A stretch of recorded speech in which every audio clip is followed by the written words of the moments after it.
दूंगा कि मैं नेता नहीं आपका बेटा हूँ, बेटा मैं केवल अपने बाप का हो सकता हूँ, आपका नहीं हो सकता हूँ। इस तरीके का जो झूठ बोले ना उसको धक्के मार के भगाइए। आपका अपना बेटा आपका बात नहीं सुन रहा है, नेता कहाँ से बेटा बन के बात सुन लेगा जी। ऐसा कुछ भी मैं चाहूँ तो शीशा चढ़ा के फॉर्च्यूनर में चढ़ सकता हूँ मैं, कोई बड़ा बात नहीं है मेरे के लिए। ये मेरे लिए एकदम छोटा परिभाषा ये है कि सर्व समाज आपको देख के अपने आप को सुरक्षित महसूस करे तो समझ जाइए कि आप राजपूत हैं। जो चोर चूहा टाइप का होगा, जो असामाजिक तत्व टाइप का होगा, वो आगे वो, अगर मैं काबिल हूँ, काबिलियत रखता हूँ, तो मैं क्यों मतलब उसी क्षेत्र से जाऊँ जहाँ पे राजपूत बहुल है। अगर मैं वास्तव में राजपूत हूँ ना तो राजपूत जात का नेता नहीं होता है, राजपूत समाज। विधानसभा में आप यहाँ से चुनावी जो ताल है वो विधानसभा प्रत्याशी के तौर पर ठोक रहे हैं, आप अपने आप को कहाँ देखते हैं जहाँ बड़े बड़े लीडर जो पहले पूर्व मंत्री रहे हैं या फिर कभी विधायक रहे हैं वैसे लोग यहाँ पे ताल ठोकेंगे? और स्वाभाविक है कि जब बड़े लोग आएंगे तो चाहेंगे कि छोटे लोग शांत हो जाएं। और आपके एक पोस्ट हम टाइमलाइन देख रहे थे, उसमें आपने पोस्टर फाड़ने का जिक्र आप खुद से ही लिखे थे कि पोस्टर कोई फाड़ रहा है संभल जाए। ऐसे कौन लोग कर सकते हैं? और जो बड़े बड़े लोग जब आएंगे तो क्या आप उनके सामने टिक पाइएगा? देखिए, बड़ा कौन है छोटा कौन है ये तो जब चुनाव नज़दीक आएगा तो आपको पता चल ही जाएगा, और मैं कितना मजबूत हूँ ये भी पता चल जाएगा। मैंने पोस्टर फाड़ने वाले अपने पोस्ट में ये भी जिक्र किया था कि भाड़ा के भीड़ वाले लोग मेरे सामने बाहुबली ना बने, क्योंकि मैं भाड़ा का भीड़ के बदौलत मैं चुनाव में नहीं आया हूँ। मैं खुद सेल्फ डिपेंडेंट आदमी हूँ और मैं आत्मनिर्भर आदमी हूँ। मेरे को जो डिसीजन लेना हो मैं खुद ही ले लूँगा। हो सकता है कि आप भाड़ा के भीड़ लेके कुत्ते रह जाए और मैं अकेले आके कुछ कर जाऊँ।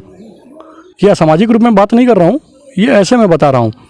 और रही बात कि कौन मजबूत है और कौन कमज़ोर है, ये तो जनता तय करेगी, जनता इसका फैसला लेगी। जब जनता के बीच में मैं जाऊँगा, बाकी लोग भी जाएंगे, तो मैं जनता तो पूछेगी ना भाई कि आप मेरे लिए क्या किए हैं, अगर आप बड़े हैं तो। और अगर मैं छोटा हूँ तो मैं इनसे जनता से पूछूंगा कि मैं आपके लिए क्या नहीं कर सकता हूँ, आप ये बताइए। मैं केवल ये नहीं कर सकता हूँ ना कि एसी गाड़ी में शीशा चढ़ा के आपके बीच में नहीं आ सकता हूँ। प्रकाश सिंह जैसे आज दिख रहा है ना, ऐसे 10 साल बाद भी दिखेगा।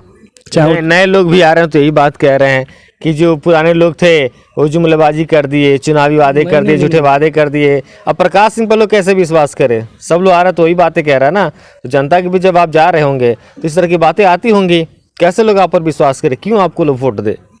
देखिए, पुराने लोग और नए लोग अगर आप राजनीति के माध्यम से कहना चाह रहे हैं तो एक चीज़ तो मैं बोलूँगा कि अब विरासत से नहीं होंगे सियासत के फैसले। आसमान तय, उड़ान तय करेगा कि आसमान किसका होगा। ये डायलॉग किसी ने बोला है, लेकिन ये मेरे को बहुत अच्छा लगा तो मैंने अभी आपको बोल दिया। लेकिन जो नए लोग आते हैं उनका पहले बैकग्राउंड देखिए कि वो क्या कह रहे हैं और क्या कर रहे हैं। नए लोग आते हैं बोलते हैं कि नहीं करेंगे, तो उनके अंदर देखिए ना कि सेवा भाव कितना है। अब देख रहे हैं कि बहुत से पैसे वाले लोग आते हैं तो देखिए जो जिस चीज़ के लिए ललायत होता है ना उसके पास वो चीज़ ज़्यादा होता है। अगर कोई पैसे वाले आके बोल रहा है कि मैं ज़्यादा सेवा करूँगा तो नहीं करेगा। उसके पास पैसा इसीलिए है कि वो पैसा के लिए लड़ाई तरह है।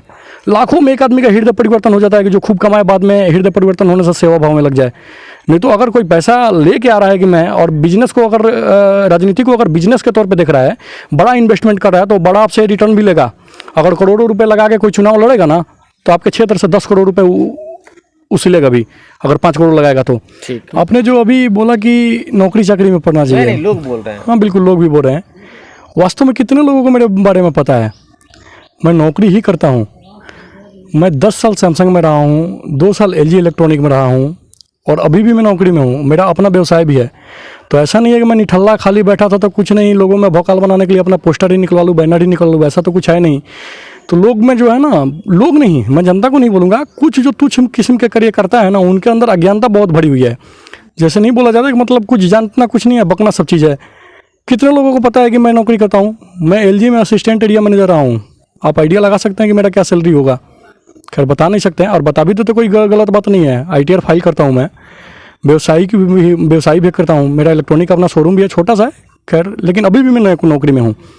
अच्छा, एक चीज़ रोकेंगे हम यहीं पे जी। आप नौकरी में हैं तो नौकरी में जब अच्छी खासी, जैसे आप बता रहे हैं अकॉर्डिंग टू प्रकाश सिंह के अनुसार हम चले तो अच्छी खासी आप कमा लेते हैं, अच्छा खासा जीवन यापन चल रहा है, फिर ये राजनीति में आने का क्या उद्देश्य हो सकता है? कहीं ऐसा तो नहीं सोच रहे हैं कि बड़े बड़े लोग जो हैं फॉर्च्यूनर पे चढ़ रहे हैं, BMW पे चढ़ रहे हैं, डिफेंडर पे चढ़ रहे हैं, आप भी उसकी ललक तो नहीं लगी ना आपकी?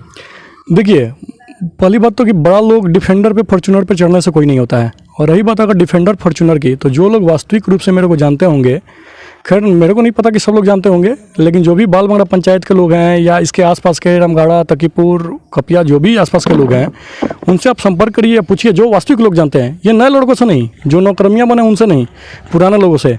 मेरी औकात आज भी है। आज भी मैं चाहूँ तो शीशा चढ़ा के फॉर्च्यूनर में चढ़ सकता हूँ मैं, कोई बड़ा बात नहीं है मेरे के लिए, ये मेरे लिए एकदम छोटा बात है। लेकिन आज भी तो हम जानना चाह रहे हैं ना आपसे कि राजनीति में आपके आने का आखिर मुख्य उद्देश्य क्या हो सकता है।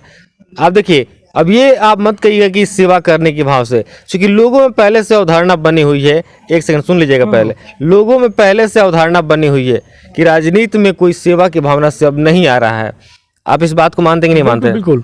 और ये आपके चैनल के माध्यम से मैं पहले भी बता चुका हूँ कि सेवा करने मैं नहीं आ रहा हूँ। ये नहीं है कि मैं आके आपका पैर दबा दूंगा या आके आपका द्वार पर झाड़ू लगा दूंगा या आके आपका नाद खुट्टा में भर दूंगा, ऐसा कुछ नहीं है। लेकिन अगर मान लीजिए कि संवैधानिक ढांचा में कोई अगर पद बना है, कुछ सिस्टम बना है, तो सिस्टम में कोई ना कोई तो आएगा।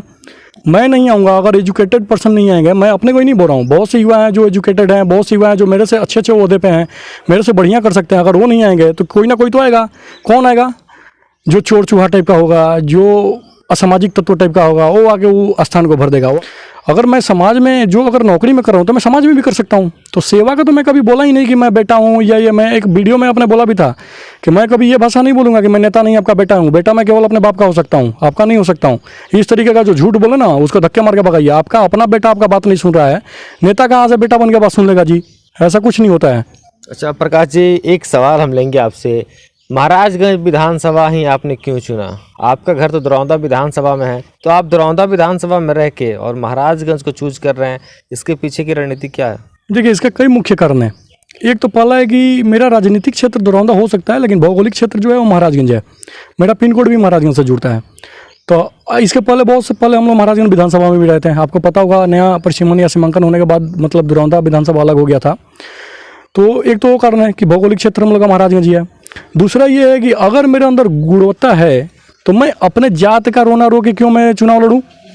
अगर मैं काबिल हूँ, काबिलियत रखता हूँ, तो मैं क्यों मतलब उसी क्षेत्र से जाऊँ जहाँ पे राजपूत बहुल है। अगर मैं वास्तव में राजपूत हूँ ना, तो राजपूत जात का नेता नहीं होता है, राजपूत समाज का नेता होता है। राजपूत वो होता है ना जो सबको मिला के चले। राजपूत का परिभाषा ही नए क्षेत्र में बदल गया है। अभी नए ज़माने में जो है ना, राजपूत का परिभाषा बदल गया है। राजपूत का मतलब ये नहीं होता है कि ऑर्केस्ट्रा में डांस कर लिया, ऑर्केस्ट्रा में रंगबाजी कर लिए हैं, या फिर धड़ल्ले से बाइक चला रहे हैं, ये करें। वो राजपूत का परिभाषा थोड़े है। राजपूत का परिभाषा जो ये है, या क्षत्रिय का परिभाषा ये है कि सर्व समाज आपको देख के अपने आप को सुरक्षित महसूस करें, तो समझ जाइए कि आप राजपूत हैं। कि फलाना हमारा जात के हों, चाहे चोरे चुहाड़ों का, चाहे कुछ होकर, तो हम उनके सपोर्ट करें। तो अभी वर्तमान में परिभाषा बदल गया। उसी परिभाषा को मैं चेंज करने के लिए मैं महाराजगंज विधानसभा से आया हूँ। जाहिर सी बात है, महाराजगंज विधानसभा में राजपूत वोटर नहीं है, नाम 72 के हैं, लेकिन मैं वहाँ पे एक अच्छा जनाधार ला के आपको दिखाऊंगा। अब एक अंतिम सवाल जरा हमको बता दीजिए। आप विधानसभा से यहाँ पे चुनाव महाराजगंज से लड़ रहे हैं, किस पार्टी से लड़िएगा, या फिर निर्दलीय लड़िएगा, या फिर जब आप जनता के बीच जाइएगा तो मुद्दे क्या रहेंगे, अपील क्या करिएगा लोगों से? देखिए, मैं तो निर्दलीय चुनाव लड़ूंगा और मैं सबको बोलूंगा कि पार्टी का बहिष्कार करिए। किस आधार पे आप लोग पार्टी के वोट देते हैं? कौन से पार्टी को वोट दीजिएगा? कौन सा पार्टी आपके लिए बढ़िया काम किया है? अगर जनता के पास इस चीज़ का जवाब होगा तो जनता कमेंट के माध्यम से या कैसे भी बताएगी कि ये पार्टी बढ़िया है। हाँ, अगर कोई भाजपा बोलेगा तो भाई ये राष्ट्र के लेवल पे चुनाव नहीं है, संसदीय चुनाव नहीं है। यहाँ पे मोदी जी को नहीं चुनना है, यहाँ पे आपको अपने क्षेत्र का विधायक चुनना है जो आपके बातों को प्रबलता से विधानसभा में जाके पेश करे। ये नहीं कि पार्टी कोई डांट के बैठा दे या अन्य सदस्य डांट के बैठा दे। ये पहले भी मैं अपने फेसबुक के माध्यम से लिख चुका हूँ। अब लोग बोलेंगे कि क्या तू ही बड़का करेजगर बड़ा, तो एकदम बनी हम। हमारे करेजा के नाम पे ही जी से लिहल जा सकता। जब इतना बड़का बड़का धुरंधर आवत रहा ना, बीच में अगर हम दवा ठोक सकत नहीं तो हम एकदम बनी, हम वो जी दवा ठोक दे, हमें कोनो हमारा अथी नहीं है। तो देखिए, ये प्रकाश जी थे और इनका साफ तौर पे कहना है कि महाराजगंज विधानसभा से निर्दलीय जो है चुनावी ताल ठोकेंगे। अब देखिए, परिस्थिति ये तय कर देगी कि प्रकाश सिंह अपने आप को कितना जो है महाराजगंज विधानसभा में स्थापित कर पाते हैं। वो तो हम लोग को आने वाले दिनों में बखूबी देखने को मिल जाए।